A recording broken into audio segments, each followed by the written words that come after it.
Hey, how are you? Fine. Okay. So आज का session start करना है। कल लेक्चर नहीं दे पाया आप लोगों को। एग्जैक्टली थोड़ा टेक्निकल इशू हो गया, उस वजह से लेक्चर नहीं दे पाया था। तो अभी का सेशन स्टार्ट करते हैं बेटा। Really sorry for your yesterday's skipping of lecture. So let's start our lecture number 12, moles in terms of volume. Last session याद है आपको, मैंने आपको पढ़ाया है कि moles in terms of weight. Weight के टर्म में मैंने आपको मोल को पढ़ाया था। चलो फिर से रिवाइज करवा था, याद है कि नहीं है? ओके, हम लास्ट लेक्चर में ये पढ़ के आए moles in terms of volume, in terms of weight, moles in terms of weight. देखो पहले मैं आप लोगों को बता रहा हूं कि अभी जिसने भी चैनल को सब्सक्राइब नहीं किया ना, पहले सब्सक्राइब करो। सही है, पहले चैनल को सब्सक्राइब कर दो। उसके बाद अगर वीडियो पसंद आ रहा है तो प्लीज लाइक लगाना एंड मेरे स्टूडेंट को शेयर करना। और अगर पॉसिबल है, आप लोगों को अच्छा लग रहा है ऐसा पढ़ाई करना, नॉलेज के लेक्चर्स आपको पसंद आ रहे हैं, तो कमेंट बॉक्स में जरूर कमेंट लिखना। और मुझे, मैं पहले भी बता चुका हूँ यार कि मुझे मेरे बारे में कुछ कमेंट नहीं पढ़ना, मुझे सिर्फ वही पढ़ना है केमिस्ट्री का कुछ कमेंट लगाओ। आपको अगर किसी से लगाव लगाना है ना, तो सब्जेक्ट से लगाव लगाओ। टीचर्स चेंज होते रहेंगे पर सब्जेक्ट कभी चेंज नहीं होगा। सही है, तो सब्जेक्ट से लगाव लगाओ and please write I love chemistry. Okay, so start करते हैं बेटा। Moles in terms of weight तो आप पढ़ के आए थे, वो फॉर्मूला मैं आपको याद करवा रहा हूं, n = w/m1। जहां पर w क्या था? w था वेट एंड m क्या था? m था मोलर मास। मोलर मास याद है ना? बहुत सारे बच्चों ने बहुत अच्छे से आंसर लिखा है कमेंट बॉक्स में। अभी मेरे पास ऐसा कंप्यूटर नहीं है कि मैं देख के बताऊं। बहुत सारे बच्चे रेगुलर से रिप्लाई कर रहे हैं and really very good audio students that you are responding every day in the comment box. So ये होता है वेट बाय मोलर मास। को पढ़ के आए थे, मैंने काम भी दिया था, काम भी सॉल्व कर लिया होगा। आज का टॉपिक क्या है? आज का टॉपिक है moles in terms of volume. Volume के टर्म्स में मोल को निकालना है, तो ध्यान रखना 1 mole is equal to molar mass. ये था, हम पढ़ाई करके आए थे। एग्जांपल H2SO4 के बारे में बात करना है, तो H2SO4 का मोलर मास होता है कितना? इसका मोलर मास होता है 98 ग्राम पर मोल। बहुत बेसिक वाला टॉपिक है बेटा, बहुत बेसिक वाला टॉपिक। इसका मोलर मास कितना होता है? 98 ग्राम पर मोल। अब ध्यान से देखिए, इसका मतलब आया 1 मोल H2SO4 इज इक्वल टू 98 ग्राम। दूसरा एक चीज वो भी पढ़ के आए थे, इज इक्वल टू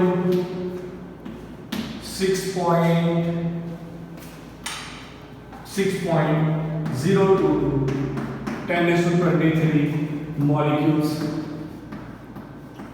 या फिर एटम्स या फिर आयंस एक्सेट्रा एक्सेट्रा। ये पढ़ के आए हैं। अब नई चीज आ रही है, 1 मोल का वॉल्यूम कितना होता है? तो उसका वॉल्यूम होता है, ये चीज गैस के लिए है, वो पर्टिकुलर याद रखिए, क्योंकि जब लिक्विड का केस आता है ना बेटा, तो लिक्विड के केस में मास का भी कैलकुलेशन करना रहता है। तो ये पर्टिकुलरली गैस के लिए ही याद रखना है, पर्टिकुलरली गैस के लिए। क्लियर? हाँ, लिक्विड के लिए भी लगा सकते हो, पर वो थोड़े स्पेसिफिक एग्जांपल हो जाएंगे, हम लोग न्यूमेरिक के दौरान वो देख लेंगे। तो 22.4 लीटर। क्लियर? आप जानते हो कि 1 लीटर इज इक्वल टू होता है 1000 ml। तो 22.4 लीटर इज इक्वल टू कितना होगा? तो वो होगा 22,400 ml। सही है? दिमाग में गया कि नहीं गया? चलो, उसका मतलब, इसका मतलब समझना है। अगर आपसे कोई ऐसा पूछ रहा है, आपसे किसी ने ऐसा पूछा कि ऑक्सीजन के बारे में, O2 तो गैस होता है। क्लियर? O2 गैस होता है, मोलर मास कितना होगा?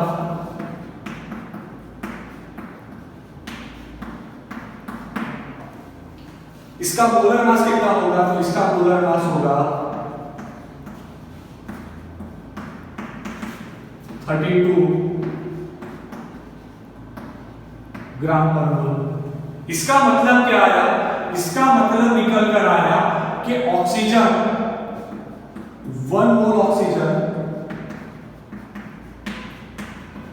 Is equal to 32 gram oxygen, ये इसका मीनिंग निकला जो आप आगे पढ़े हो।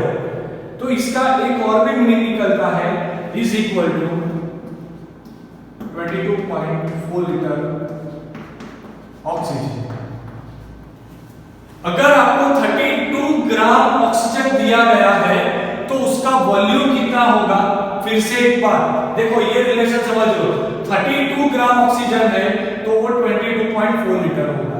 अगर कोई आपसे ऐसा पूछ रहा है कि आपको ऑक्सीजन दे दिया 2 मोल, समझना, आपको ये दे दिया 2 मोल, सही है, 2 मोल ऑक्सीजन आपको दे दिया गया।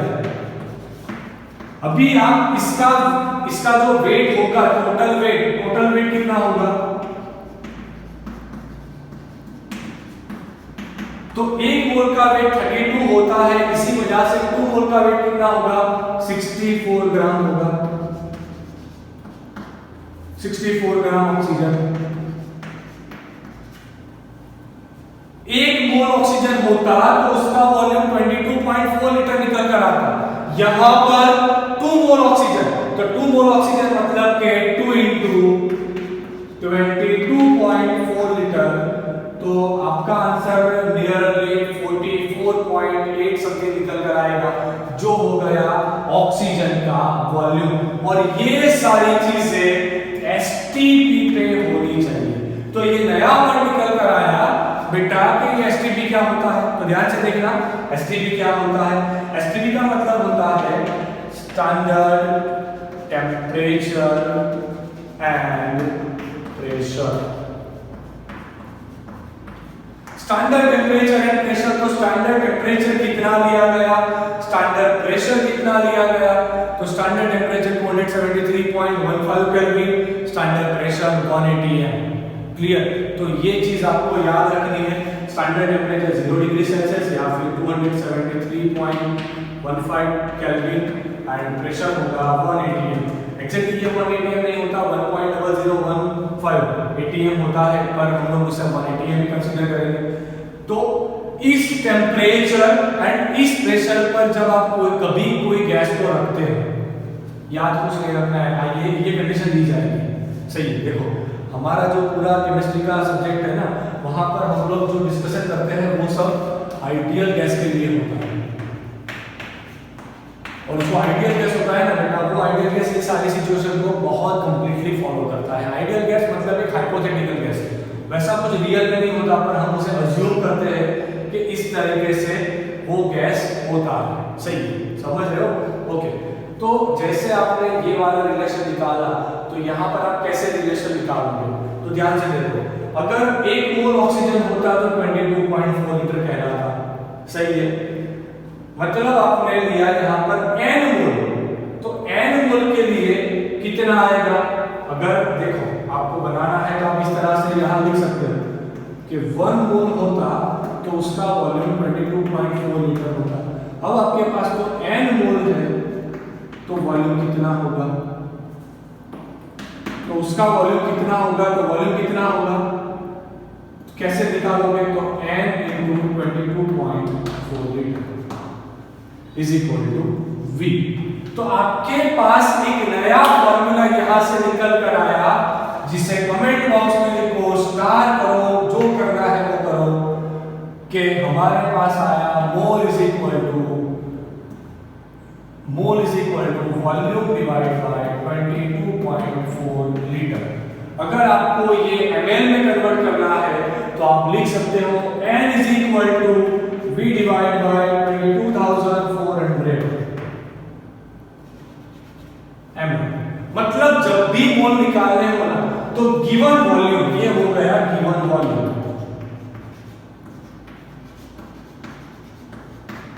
गिवन वॉल्यूम को 22400 से डिवाइड कर दो या फिर 224 लीटर से डिवाइड कर दो, दोनों एक ही चीज होगा। आपको एक चीज ध्यान रखना पड़ेगा कि दोनों यूनिट सिमिलर होने चाहिए। अगर ये लीटर में है तो नीचे 22.4 लीटर आएगा, पर अगर ये ml में है तो नीचे 22,400 आएगा। बस ये चीज अगर आपके दिमाग में घुस गई ना, तो समझ लीजिए कि जो मोल का कंसेप्ट होता है देखो मोल कंसेप्ट में बेसिकली कितनी चीजें बहुत इंपॉर्टेंट कहलाती हैं। तो मोल्स का मतलब mole terms in terms of weight, mole का टर्म्स वॉल्यूम के टर्म्स में, ये तो सबसे इंपॉर्टेंट हुआ। उसके बाद आएगा लिमिटिंग रिएजेंट। अगर आप लोगों के दिमाग में ये सारी चीजें धीरे धीरे जाएंगी ना तो बहुत बढ़िया लेक्चर प्रिपेयर होना शुरू हो जाएगा। फटाफट से स्क्रीनशॉट निकालना है, स्क्रीनशॉट निकालो। थोड़े क्वेश्चन भी सॉल्व करने हैं तो क्वेश्चन भी देखते हैं। स्क्रीनशॉट निकालो, मैं आपका थोड़ा होमवर्क दूंगा। निकाल लिया स्क्रीनशॉट? ओके, चलो डिस्कस करते हैं। अभी आपको दिया जाता है, मैं ये स्पेस का यहाँ पर थोड़ा यूज कर रहा हूँ, ध्यान से देखिए। चलो ये स्पेस यूज कर रहा हूँ, ध्यान से देखिए। अगर आपको दिया जाता है वॉल्यूम ऑफ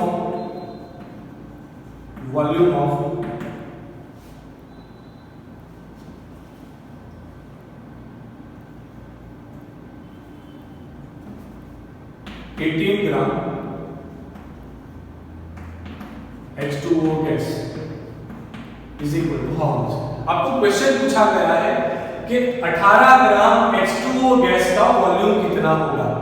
H2O गैस मतलब वेपर, स्टीम, सही है। H2O का स्टीम दिया गया है कितना ग्राम का? 18 ग्राम का। तो उसका वॉल्यूम कितना होगा? अब H2O का मोलर मास निकालो, वो आएगा 16 + 2 18, मतलब ये तो मोलर मास है। तो इसका मतलब ये आया कि वॉल्यूम होगा 22.4 लीटर। आपको करना कुछ नहीं था, आपको करना क्या था, आपको जो दिया गया है उसके हिसाब से मोल में कन्वर्ट करो। ये हुआ 1 मोल, मतलब 1 मोल हो गया, तो ये 1 मोल है तो 1 × 22.4 लीटर, तो वॉल्यूम निकल कर आ गया। दैट्स इट, बात खत्म। मतलब सबसे पहले आपको तो ये फॉर्मूला आना चाहिए और इसके बेस पर से आप n निकाल के लाओ। n निकाल के लाए तो वॉल्यूम मिल जाएगा। या फिर आपको ये सारी चीजें दी गई हो तो यहां पर भी जा सकते हैं। उसके बेस पे जो क्वेश्चन है वो मैं आपको सॉल्व करवाऊंगा नेक्स्ट लेक्चर से। और उसके बारे में थोड़े, हाँ अभी देखो मैं भूल गया, आप लोगों को थोड़े क्वेश्चन दे रहा हूं, वो आपको घर से सॉल्व करने हैं। फाइंड वॉल्यूम फाइंड करना है किसका? तो पहला 37 ग्राम Cl2 गैस, दूसरा 900 ग्राम H2 गैस। ये दोनों के लिए वॉल्यूम फाइंड करो और कमेंट बॉक्स में लिखो। चलो तीसरा भी दे देता हूं आप लोगों को, 1000 ml CO2 गैस। सही है। चलो एक जगह और बाकी है तो यहां पर भी लिख देते हैं 70 ग्राम H2O गैस। ये सबके वॉल्यूम निकालो और कमेंट बॉक्स में लिखो, नोट्स में लिखो, नोट्स रेडी करते रहो, रेगुलर रिवीजन लगाना है। मैं फिर से बता रहा हूं, मोल कंसेप्ट का सबसे इंपॉर्टेंट वाला टॉपिक ये होता है, टर्म्स इन अ वेट होता है, एलिमेंटिंग रिएजेंट होता है। अगर तीन चीजें दिमाग में चली गई तो भैया आपका मोल कंसेप्ट क्लियर हो जाएगा। सही है। तो फटाफट से स्क्रीनशॉट निकालो। कल फिर मिलेंगे। चैनल को सब्सक्राइब करना है, लाइक करना है एंड स्टूडेंट्स को शेयर करना है। I am really thank you my dear friends for watching this lectures and responding to nicely. Will meet again. फिर कल मिलेंगे, थोड़े नए मोल कंसेप्ट पर जाएंगे, धीरे धीरे से सीखते जाएंगे, मोल कंसेप्ट रेडी करते जाएंगे। स्क्रीनशॉट निकालो।